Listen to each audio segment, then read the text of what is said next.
ಅಕ್ಕಿ ಸಿಗದಂತಹ ಸಂದರ್ಭಗಳಲ್ಲಿ ಅಲ್ಲಿನ ಜನರ ಮೇಲೆ ದಾಳಿ ಮಾಡ್ತಾ ಇತ್ತು.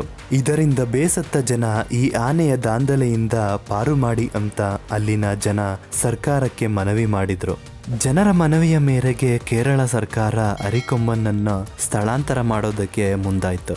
ಹೀಗೆ ಸ್ಥಳಾಂತರಕ್ಕೆ ಮುಂದಾದ ಸರ್ಕಾರ ಮತ್ತು ಅರಣ್ಯ ಇಲಾಖೆಗೆ ಒಂದು ಭಯವಂತೂ ಇದ್ದೇ ಇತ್ತು. ಅದು ಏನಂದ್ರೆ ಅರಿಕೊಂಬನ್ ಅರಣ್ಯದಲ್ಲಿ ಬೆಳೆದ ಆನೆಯಂತೂ ಅಲ್ಲ, ಪಳಗಿಸದೇ ಹೋದ್ರೂ ಸಹ ಜನರ ಮಧ್ಯೆ ಬೆಳೆದ ಆನೆ. ಇದರಿಂದ ಅದಕ್ಕೆ ಕಾಡಿನ ಬದುಕಿನ ಬಗ್ಗೆ, ಅಲ್ಲಿನ ಪ್ರಾಣಿಗಳ ಬಗ್ಗೆ ಮತ್ತು ಅಲ್ಲಿನ ವಾತಾವರಣದ ಬಗ್ಗೆ ಆಗಲಿ ಅದಕ್ಕೆ ಪರಿಚಯವಿರೋದಿಲ್ಲ.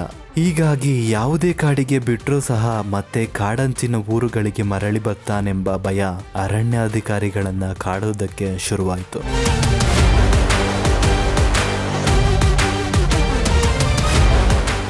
ಆದರೂ ಸಹ ಅರಿಕೊಂಬನ್ಗಾಗಿ ಸೂಕ್ತ ಸ್ಥಳದ ಹುಡುಕಾಟಕ್ಕೆ ಅರಣ್ಯಾಧಿಕಾರಿಗಳು ಮುಂದಾದ್ರು.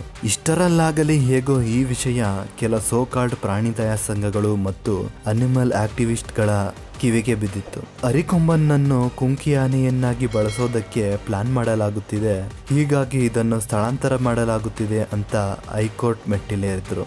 ಆದರೆ ಈ ಪ್ರಾಣಿ ದಯಾ ಸಂಘಗಳಾಗಲಿ ಅನಿಮಲ್ ಆಕ್ಟಿವಿಸ್ಟ್ಗಳಾಗಲಿ ಆನೆಯನ್ನು ನಮಗೆ ಹಸ್ತಾಂತರ ಮಾಡಿಬಿಡಿ, ನಾವು ಅದಕ್ಕೆ ಹೊಟ್ಟೆ ತುಂಬ ಅಕ್ಕಿ ಕೊಟ್ಟು ಸಾಕ್ತೇವೆ ಅಂತ ಯಾರೂ ಸಹ ತುಟಿ ಬಿಚ್ಚಲಿಲ್ಲ.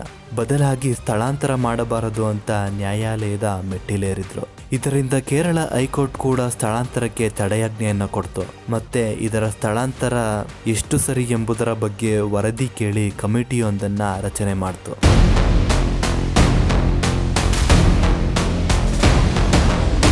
ಕಮಿಟಿಯ ವರದಿ ಬಂದ ನಂತರ ವರದಿಯನ್ನು ಆಧರಿಸಿ ಆನೆ ಮತ್ತು ಜನರ ಸಂಘರ್ಷವನ್ನು ಅರಿತು ಅರಿಕೊಂಬನ್ಗೆ ಯಾವುದೇ ಹಾನಿಯಾಗದ ಹಾಗೆ ಈ ಆನೆಯನ್ನು ಪರಂಬಿಕುಲಂ ಅರಣ್ಯ ಪ್ರದೇಶಕ್ಕೆ ಬಿಟ್ಟು ಬಿಡಬೇಕು ಅಂತ ಅರಣ್ಯಾಧಿಕಾರಿಗಳು ನಿರ್ಧರಿಸಿದರು. ಆದರೆ ಅಷ್ಟರಲ್ಲಾಗಲೇ ಈ ವಿಷಯ ಆ ಕಾಡಂಚಿನ ಜನರ ಕಿವಿಗೆ ಬಿದ್ದಿತ್ತು. ಇದನ್ನು ತೀವ್ರವಾಗಿ ವಿರೋಧಿಸಿದ್ರು. ಈ ಅರಿಕೊಂಬನ್ ಕಳ್ಳಾಟ ಇಡೀ ಕೇರಳಕ್ಕೆ ಗೊತ್ತಾಗಿ ಹೋಗಿತ್ತು. ಇದರಿಂದ ಈ ಅಕ್ಕಿ ಕಳ್ಳ ಆನೆಯನ್ನು ತಂದು ನಮ್ಮೂರಿನಲ್ಲಿ ಬಿಟ್ಟು ನಮಗೆ ತೊಂದರೆ ಕೊಡಬಾರದು ಅಂತ ಪ್ರತಿಭಟನೆಗಳಿಗೆ ಮುಂದಾದ್ರು.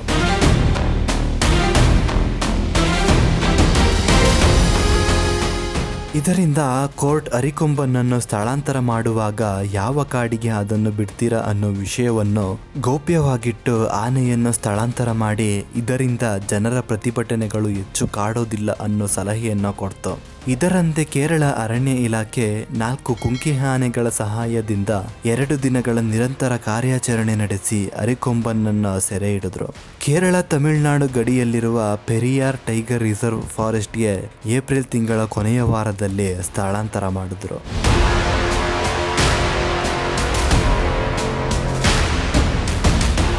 ಆ ಕಾಡಂಚಿನ ಜನ ಈ ಅಕ್ಕಿ ಚೋರನಿಗೆ ಅಕ್ಕಿಯನ್ನು ಕೊಟ್ಟು ಸ್ವಾಗತ ಮಾಡಿದ್ರು.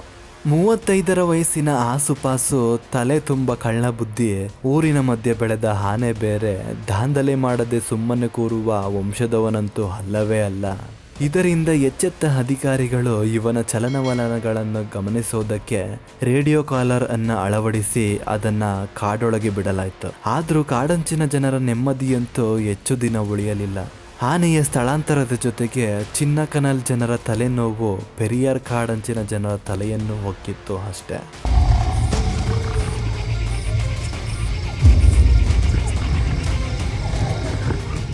ಅರಿಕೊಂಬನ್ಗೆ ಕಾಡು ಬೇಸರವಾಗಿ ಕಾಡಂಚಿನ ಗ್ರಾಮಗಳಿಗೆ ಬರೋದಕ್ಕೆ ಶುರು ಮಾಡ್ದ. ತೇಣಿ ಬಳಿಯ ಕಂಬಂ ಗ್ರಾಮಕ್ಕೆ ಬಂದ ಅರಿಕೊಂಬನ್ ವ್ಯಕ್ತಿಯೊಬ್ಬರ ಮೇಲೆ ದಾಳಿ ಮಾಡ್ದ. ದಾಳಿಯಿಂದ ತೀವ್ರವಾಗಿ ಗಾಯಗೊಂಡಂತಹ ಆ ವ್ಯಕ್ತಿ ಸಾವನ್ನಪ್ಪಿದ್ರು. ನಂತರ ಭತ್ತದ ಗದ್ದೆಯೊಂದಕ್ಕೆ ದಾಂಗುಡಿ ಇಟ್ಟು ಇಡೀ ಭತ್ತದ ಗದ್ದೆಯನ್ನೇ ನಾಶ ಮಾಡ್ದ. ಈ ಆನೆಯ ಹಾವಳಿ ಎಷ್ಟು ಹೆಚ್ಚಾಯಿತು ಅಂದರೆ ಕಂಬಂ ಪುರಸಭಾ ವ್ಯಾಪ್ತಿಯಲ್ಲಿ ರಾತ್ರಿ ವೇಳೆ ಯಾರೂ ಸಹ ಮನೆಗಳಿಂದ ಹೊರಬರದಂತೆ ಜನರಿಗೆ ಸೂಚಿಸಲಾಯಿತು. ಕತ್ತಲು ಕವಿಯುತ್ತಿದ್ದಂತೆ ನಿಷೇಧಾಜ್ಞೆಯನ್ನ ಹೇರಲಾಗ್ತಾ ಇತ್ತು.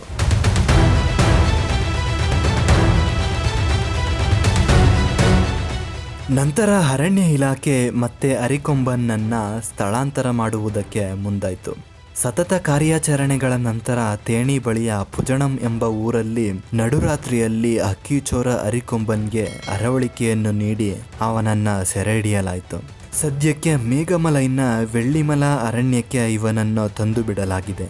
ಇಲ್ಲಿ ಈತನಿಗೆ ಒಬ್ಬಳು ಸಂಗಾತಿ ಕೂಡ ಸಿಕ್ಕಿದ್ದಾಳೆ. ಜೊತೆಗೆ ಮುದ್ದಾದ ಮಗನೊಂದಿಗೆ ಸಂಸಾರದ ಬಂಡಿಯನ್ನ ಈ ಅಕ್ಕಿ ಚೋರ ಮುಂದೂಡ್ತಾ ಇದ್ದಾನೆ.